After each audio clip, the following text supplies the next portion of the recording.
And for more on this, we are bringing in Democratic strategist Robin Biro, along with economic strategist Newton Stacy, as well as senior contributor at The Federalist and editor-at-large at Real Clear Investigations, Ben Weingarten. Great to have all of you with us on this Friday afternoon. Francis, I'm going to start with you here. Are we starting to see the beginning of President Trump's tariff strategy working out? Well, it looks hopeful, and certainly the rumors are that if officials are visiting the White House, then they're very close to a deal. So it's very interesting what the Trump administration has done here, because what they did was they laid out the worst case scenario on quote unquote Liberation Day. And that math basically takes the deficit spending as a percentage of GDP down from now, it was 7%, it's now like 6.2%. Down to about 3 to 3.5%. So that's the worst case scenario. So that's his plan for preventing a debt cliff, which has been, Ray Dalio, but others have warned about this. Now, what's happening is that that may not occur because some of these countries are going to come and do deals. So he basically set it up where if none of these countries want to make a deal, we, protect ourselves as the U.S. and the U.S. dollar. And if some of these countries want to make a deal, okay, we bring in some revenue because that's going to be part of the deal, but then we have to kind of reverse engineer those numbers again. Ben, you would have to think that the United States, after these negotiations, would be in a better place. I feel like that's just the logical steps. Well, first of all, we have substantial leverage as the world's largest buyer, and we have been taken advantage of in a million different ways with tariff and non-tariff barriers that other countries have put up.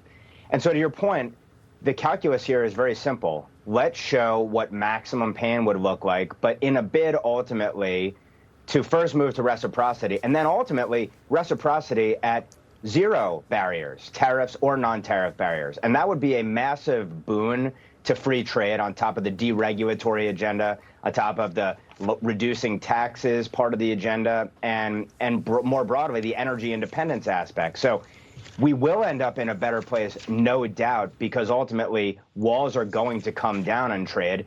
And where they won't, we're going to reshore essential industries, because part of this whole calculus is ultimately the geopolitical and the national security aspect of it. We need to be able to produce the goods that are necessary, the necessities of life.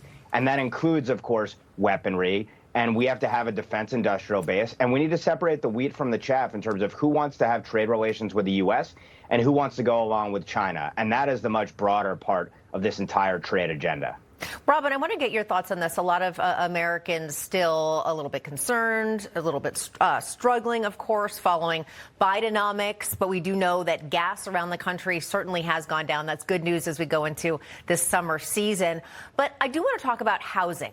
U.S. housing affordability is still in crisis amid ongoing market turmoil. And according to Freddie Mac, the average rate on a standard 30-year fixed mortgage is up to 6.83% this week. That's up from 6.62% just last week. That is the largest one-week spike in mortgage rates in about a year.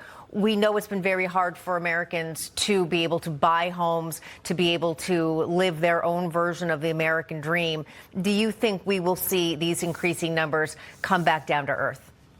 So I've never done this before, but I make my living as a commercial real estate appraiser. So let me put that hat on and talk about this, because I'm an expert in this field.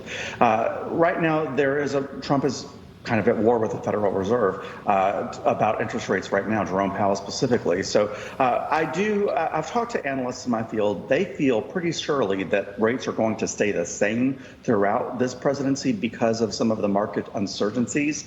But I'm hopeful that they do, in fact, drop. We're starting to see some concerns insofar as housing goes, because right now home mortgages are at risk of default more than they have been in about 8 years. People are getting to be more than 60 days behind in red numbers we haven't seen in about 8 years. So I just want to make sure that we avoid a housing crisis like my industry saw in 2007 and 2008, Katrina. Yeah. Francis, we got 20 seconds here. I want to let you respond to that. Do you think, with everything President Trump's doing, that rates stay that high over the course of his presidency? I really don't, because we are having decelerating inflation and we're going to be having decelerating growth simultaneously, which typically pushes assets into the bond market. When you push assets into the bond market, it lowers rates regardless of what Powell does. Now, the pushback that we had recently was from foreign countries, particularly Japan, selling our bonds, which drove our rates up. But that's not going to be permanent as tariff negotiations go on. So I think rates are going to be lower. That sounds like good news to me. Francis Stacy, Robin Byro, Ben Weingarten, thank you. My pleasure.